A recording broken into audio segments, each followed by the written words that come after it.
Hello everyone. आज का जो मेरा वीडियो है that is on the topic of current electricity and I am going to discuss some basic board pattern numericals. ज़्यादातर बच्चे 12th के लिए जो प्रेफर करते हैं वो वैसे न्यूमेरिकल चाहते हैं जो बोर्ड में नॉर्मली आते हैं। बोर्ड आपसे बहुत ट्विस्टेड, बहुत हायर ऑर्डर एक्सपेक्ट नहीं कर सकता, but little reasoning, little conceptual उसमें इन्वॉल्व होता है। तो हम आज पहले बेसिक क्वेश्चन देखेंगे and slowly we will increase our higher order question pattern. Okay, तो देखिए मैं क्वेश्चन पहला डिस्कस कर रही हूँ। The first question which I am going to discuss with you is a battery of EMF 12 volt is given to you. एक battery है। So सबसे पहले आपको हमेशा मैंने बताया है कि गिवन थिंग्स क्वेश्चन के साथ लिखते जाइए। A battery of EMF 12 volt, यानी मुझे EMF पता है, it is nothing but 12 volt and internal resistance. Internal resistance हम स्मॉल r से डिनोट करते हैं, दैट इज ऑफ 5 ओम।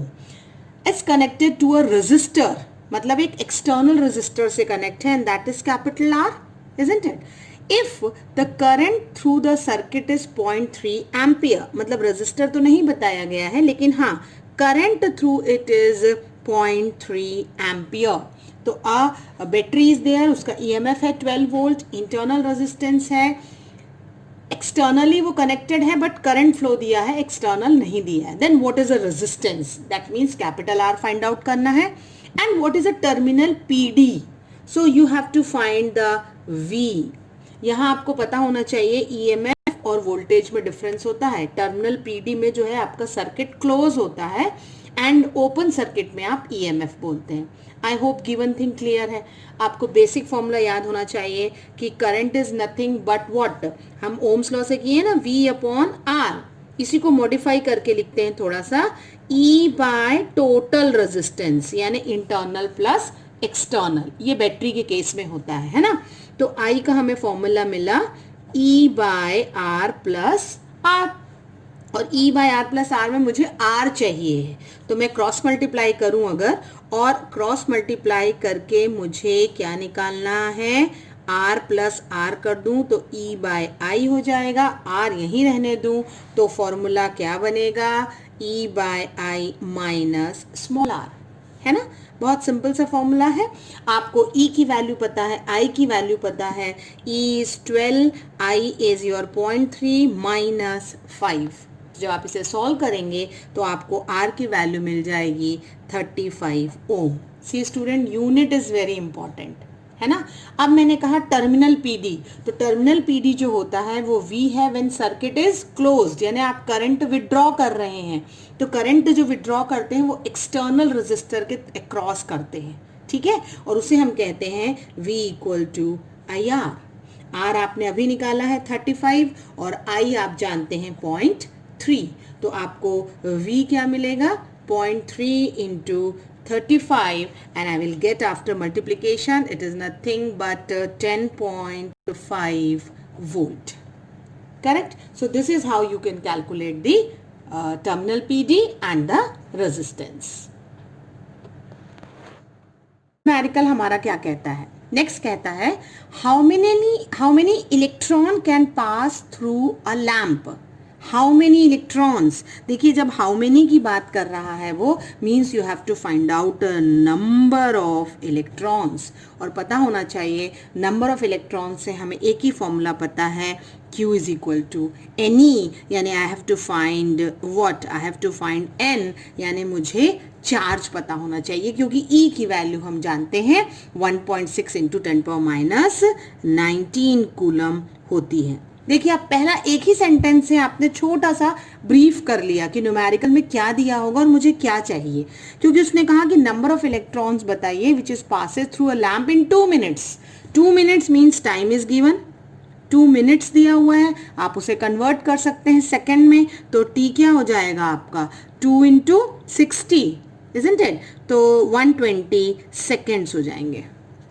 तो ये आपका टाइम मिल गया आपको. Then what the question is saying, if the current is of 300 milliampere, that means I is also given to you 300 milliampere.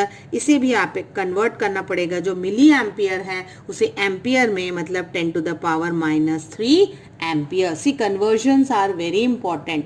So current हो गया 300 into 10 power -3, टाइम हो गया, तो I है, T है, I want Q. क्वेश्चन बहुत ही simple है. तो आपको पता चला कि I is equal to Q by T होता है, यानी Q इज इक्वल टू हो जाएगा IT. I की वैल्यू है, T की वैल्यू जब हम पुटअप करेंगे, so I will get the value of Q. या हम डायरेक्टली निकाल सकते हैं कि N is equal to Q, मतलब I की जगह हम क्या लिखेंगे, 300 into 10 to the power -3. T की जगह क्या लिखेंगे, 120. ये Q हो गया अपॉन 1.6 इंटू 10 power -19. देखिए, जिसे न्यूमेरिकल सॉल्व करते नहीं बनता है, वो सबसे पहले जीरोस पावर ऑफ 10 इसे सॉल्व किया करिए, तब आपका ये 3 बचेगा, ये 12 बचेगा और नीचे 1.6 बचता है. तो when you will solve it, n जो मिलेगा आपको वो होगा 2.25 into 10 to the power 20. Number है इसलिए उसका यूनिट नहीं होगा. आई होप आपको क्लियर हुआ होगा. ये दोनों न्यूमेरिकल मैंने बहुत बेसिक से स्टार्ट किए हैं. कल कह रहा है कि in a hydrogen atom, electron revolve around the nucleus in a circular path of radius 0.51 Armstrong. आपके पास क्या दिया हुआ है, रेडियस दिया हुआ है, दैट मीन्स आर दिया है. तो एक हाइड्रोजन एटम में इलेक्ट्रॉन रिवॉल्व कर रहा है, the electron is revolving in the hydrogen atom and the radius is 0.1 Armstrong. Armstrong को जब कन्वर्ट करते हैं तो आपका बनेगा 0.51 इंटू 10 power -10 मीटर में ये कन्वर्जन होता है. आपको ये ध्यान रखना है, ठीक है, याद रखना है. अब आपसे कहा गया है कि it is making 6.8 into 10 power 15 revolutions per second. Can you tell me revolution per second? Just you think, आपको रेवोल्यूशन पर सेकेंड दिया है, यानी घूम रहा है पर सेकेंड के हिसाब से, तो आपको पता होना चाहिए कि फ्रीक्वेंसी 1/t होता है अगर कोई चीज़ घूम रही है तो, और इसका यूनिट होता है पर सेकेंड. इसका मतलब अंडरस्टूड है कि फ्रीक्वेंसी दी हुई है क्या, 6.8 into 10 to the power 15, that is revolution per second. क्योंकि जब कोई चीज़ घूमती है तो डेफिनेटली रेडियस के अराउंड वो कई चक्कर काटेगी, तो आपको फ्रीक्वेंसी दी हुई है. एंड वी नो इट, कई बार ये क्वेश्चन में दिया हुआ होता है, कई बार आपको खुद ही याद रखना पड़ता है कि नंबर या charge on electron is 1.6 into 10 to the power -19 coulomb. What you have to find out? You have to find out, calculate the current. I निकालना है आपको. I का हमने एक ही फॉर्मूला जाना है कि I is nothing but Q by T. यहाँ चार्ज की जगह हम इलेक्ट्रॉनिक चार्ज E लेंगे और टाइम पीरियड की जगह T लेंगे, है ना.